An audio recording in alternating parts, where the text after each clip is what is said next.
Have you ever had the feeling of just wanting to throw yourself off a cliff? Yeah, me too. Wait, what were we talking about? Lemmings for the Sega Mega Drive. Oh, okay, yeah, no, that makes sense. That was what I was talking about, not anything else. I don't know what you're on about. Have you ever played Lemmings before? There were many different versions on many different systems. Of course, I played it for the Mega Drive. It was an action puzzle game where you would control the actions of these little creatures known as lemmings. The game would then provide you with a puzzle where you have to dig, build, climb, block, and explode. You know, I've been trying to figure out this puzzle for a very long time. I'm surprised I haven't thought of this answer before. Some levels offering you a bunch of possibilities, and others giving you more strict rules. The game starts off quite easy, but of course, with any puzzle game, later levels can be very difficult. With like 100 levels all ranging through 4 or 5 different difficulty modes, it was definitely a childhood time waster. And I'll be honest, I did have a moment when researching the game that I'd forgotten that a lemming is a real animal, and reading up a little bit on them made me realize the box art is going for a very clear message. And if you think about it even further, the theme of the game is you have to stop the lemmings from just walking off into any trap or death pit to get to the end. Really? That's pretty messed up. Give it a little more thought and you realize, yeah, he's smiling as he's jumping off to his doom. He's happy he's doing this. But I can't really do an extensive video on Lemmings because, well, I only played the first one. You've pretty much seen what it has to offer. It just presents you with different levels. Nothing really changes, nothing evolves past the original things you're given and some level gimmicks. But the first game is only about half of where my interaction with the Lemmings series lies. So today, I want to talk about Lemmings Paintball. How many people are going to get on my case about the whole lemmings jumping off cliffs thing? The game was released in May of 1996 for the PC, developed by Visual Science and published by Psygnosis. Honestly, I'd forgotten about it until it got brought up in conversation and a bunch of childhood memories came flooding back. Waking up, eating breakfast before school, turning on Pokemon or Beyblade. Oh god, Beyblade. And just mentioning the name, I hear the theme tune in my head. Looking back, how did I enjoy that show? It was so over the top, cheesy and predictable. God, I loved it. I even still own some of the Beyblades. Extra points if you know which one's which. Wait, I got sidetracked, didn't I? But honestly, that's the time of my life this game really reminds me about. And it's probably because I never owned this game. I actually played it around a friend's. And most commonly, I'd go over there after a school day. But before we move on, I first need to ask, what the hell is going on in this intro movie? Lemmings are cute. Lemmings are cuddly. Lemmings wouldn't harm a fly. This summer. Lemmings Paintball. Honestly, my favorite part about this intro is the blue lemming gets an ambush on the red lemming, but for some reason gets scared and shot first. Oh, it's okay, man. We all get stage fright from time to time. I'm not gonna judge you. Alright, maybe a little bit. Okay, but let's take a step back. First of all, we have to ask, what is Lemmings Paintball? And actually, I still think the description of action puzzle game still works, but fundamentally, the game is controlled way differently. The end goal is the same. You have to get your lemmings from the beginning to the end using whatever tools are available. But of course, the main difference here is this essentially is an isometric shooter with actual threats that will shoot back at you. Overall, it's still pretty simple though. Left click to move around, right click to shoot in the direction the cursor is pointing, and a lot of common trends from the original Lemmings can be seen in Paintball as well, like having all the original difficulty modes from the first game and having a password system. Passwords on a strictly PC game. I mean, alright. Well, at least it's a better save system than the one I used for my old consoles.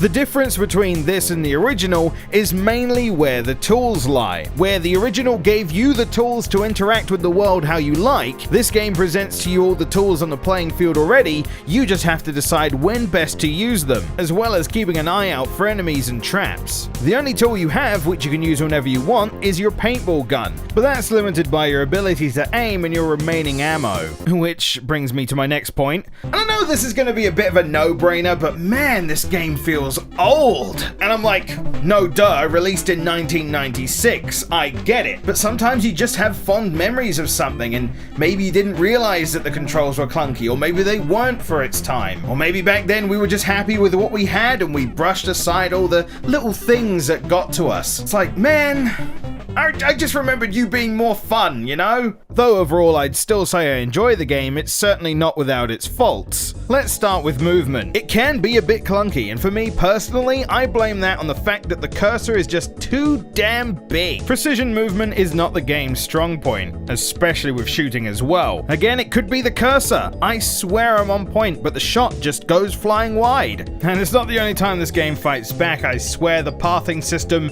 is all over the place. Though to be fair, what the game is doing is actually continuing the lemming to the point where I clicked, even after it falls down a pit or something. You're just gonna find yourself dying a lot before you really figure that one out. And you're gonna die from movement a lot. This game does not like pathing. If you dare to click more than a few squares away from your lemming, I swear he has to climb the highest mountain and hang glide to the location using the most awkward methods. More often than not, sending you in a pit and suddenly...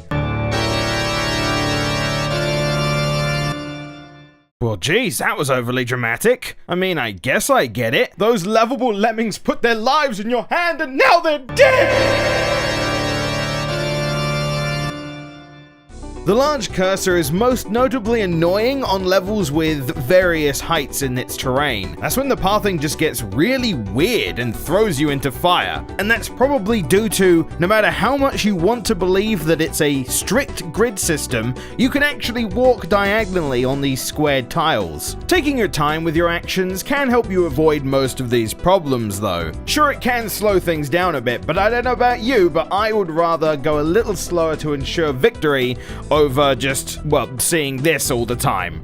In my eyes, that's the biggest flaw of the game, but I want to talk about some things I really like. I'm glad that all the levels don't feel the same, even though they conform to the norm that is the grid system essentially, having raising platforms and very similar structure in that. Each one still goes for its own theme and is rather unique to explore, usually with certain tile sets having certain gimmicks. You got your standard forest biome, you have a snow-themed biome, you have a machinery biome, and also my personal favourite, a toy box-like biome. So not as many as the original Lemmings, but still a nice amount. Though I wouldn't have minded seeing some more, I'm not exactly unhappy with what we have already. What might be hit or miss for you, which is personally a hit for me, is the soundtrack, cycling through about 8 or so different songs as you play the levels. But I'm pretty sure it runs on MIDI, so whatever it was intended to sound like isn't quite what we've got today. After playing it again now, I'm certainly not having as much fun with the game as I did back then. But overall, I do think that the positives outweigh the negatives. Because overall, for every shot that I get hit by off screen,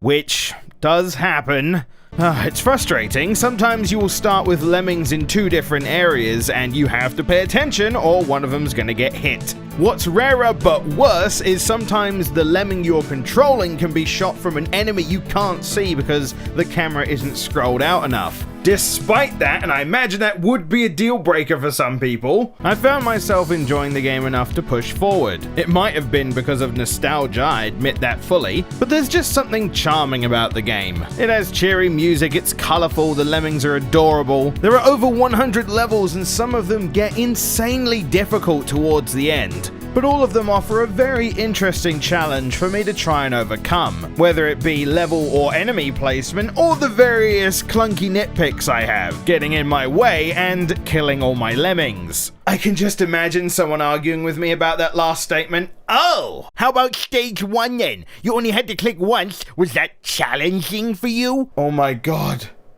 They're right.